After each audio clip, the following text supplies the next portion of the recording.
guys, I am back to film my next fresh fiction box for the month of November 2020. I think this box is now back on track again, which is good because COVID killed it for a little bit. But yeah, so this is a subscription box that is about, I believe it's like $25 a month.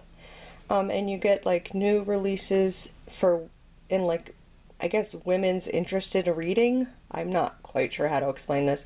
I know there's romance, I know there's like women's fiction and things like that I guess women readers would be interested in.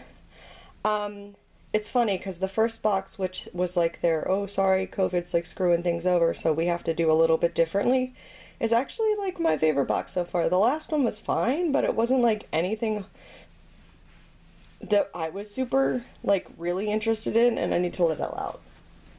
I know, Ella. You could have just stayed in here. She's like, come. I don't want to. I'm like, okay, cool, you do you. So there's that. So we'll see if I keep up with this box. I thought it would be interesting to try. It seemed different, so we will see. And there's the website. I will put all the information down below. Let's get going. Here is the overview. So first off, we've got another one of the bookmarks, which is the Harlequin Veiling. And then the card, share love, tell your friends, and they're just their social medias. Now we've got a little tea. So it is, oop, look in the camera, Lindsay. Chai Spice, which sounds fun. Then we have, of course, a broken candy cane, because 2020 be broken.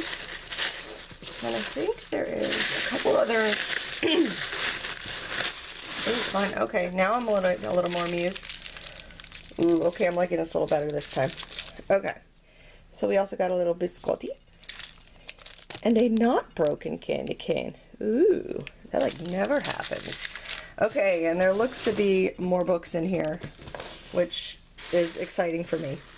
Okay, and things I would want. So this is historical romance, which I am in love with right now. It's actually an autographed version, which is cool. So it is The Good, the Bad, and the Duke, the Shae Heiress series. Don't know which one it is. Lady Daphne is ready to celebrate the holidays with her family, but when they accidentally leave her home alone, Daphne uses the time to work on her dream, opening her home for unwed mothers. Aww. But her quest isn't problem-free. She's in a battle to win the property for the home against her brother's best friend turned enemy, Paul, Duke of Southheart. And that's not all. Someone has stolen her personal diary, which holds secrets that could devastate her family. Daphne has always harbored private feelings for the man her family scorns, though perhaps striking a bargain with the handsome Duke will solve both their problems. Paul, long considered good for nothing, aims to open a hospital to honor his brother and restore his reputation. So when a conflict over the land brings him straight into Daphne's life, they make a deal. He will help her find her diary if Daphne can change her family's opinion of him, but before he can win her family's affection, he has to win hers first. Yay. I really love historical romances. There is the signature. That's cool. I like that they have that. Oh, cute. Okay. So this is very, like, Christmassy. So the next one is a Harlequin Special Edition, which I've never gotten before. And it is the Sheriff's Star. It was supposed to be a temporary home. She looks adorable. He interrupted her plans. When police Sheriff Asen returns home, a lost little girl to her frantic mother. His only goal is to ease the single mother's anxiety. But it doesn't take long for Tessa Harper's amazing child to have Anson wrapped around her little finger, and for Tess to have him thinking about a possible relationship. As for Tess, she's tempted, even though she plans to be in Oak Hollow, Texas, only temporarily. But after losing her father and brother in the line of duty, Tess thinks Anson's job poses too much of a risk to her heart, and Anson has no plans to get involved with someone who plans on leaving. Aww. See, that's cute. Ooh, fun. Okay, so this is a arc, which this is like only like the second arc I've ever gotten. So it's on sale for February. It also is another historical romance, So I Am Living. And then I guess the next one in that series, which is kind of cool that they gave us one that's already out and one that's not out yet. So this is, her first marriage was an epic fail. Lady Avon never did love her husband. Arrogant, selfish, and cruel. It's a blessing when she's widowed and left to raise her son by herself. Oh, a single parent.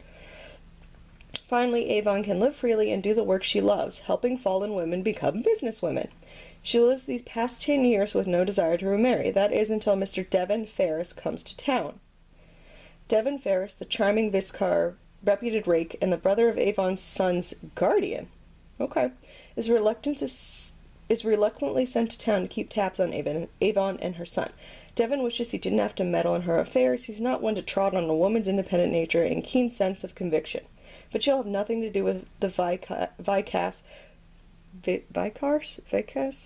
How do I pronounce it?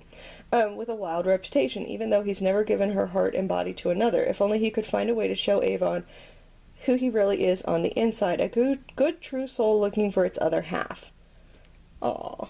Okay, so that's really cool. Okay, oops, sorry, camera. So this one I'm really digging. I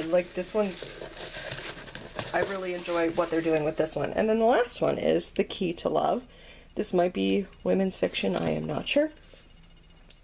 Love doesn't always look the way we expect. The only thing Bree loves more than baking pedophores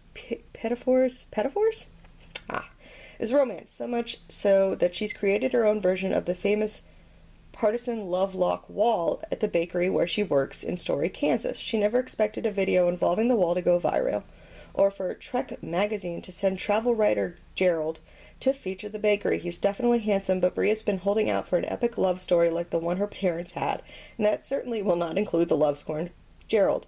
Just when it seems the pastry puff is posed for unprecedented success, a series of events threatens not just the bakery, but the pedestal she's kept her parents on all these years. Maybe Gerald is right about romance, or maybe Brie's recipe just needs to be tweaked. Okay, so this looks like it's also potentially a romance, but it could be women's fiction. I don't know exactly, but it sounds super cute. And that is everything that came in this box. So yes, this box is like way more improved than the last one. I think the reason I didn't like the last one was because it had a hardback. And I just really, I don't have a lot of space, so I'm trying to really cut back on the hardbacks that I get. But this, and the fact that that hardback that we got was a fantasy that's the second or third or something in a series, so I don't feel like I can just jump into it by reading it. I know with historicals, 95% of the time, even if this one's not the first book in the series, I'm okay just jumping into these two and being fine. I don't think that's the case with that fantasy book. So I definitely appreciated this box better than the last one for sure. So if this is kind of where they go, I'm all on board, because I definitely am really getting into historical, so I'm really happy that 2 of these 4 were historical reads. So anyways, that is everything. Yeah. They came in the fresh fiction box for this month. I hope you guys enjoyed this unboxing. I will see you guys later for the next video. Everyone have a very good rest of the day. Bye!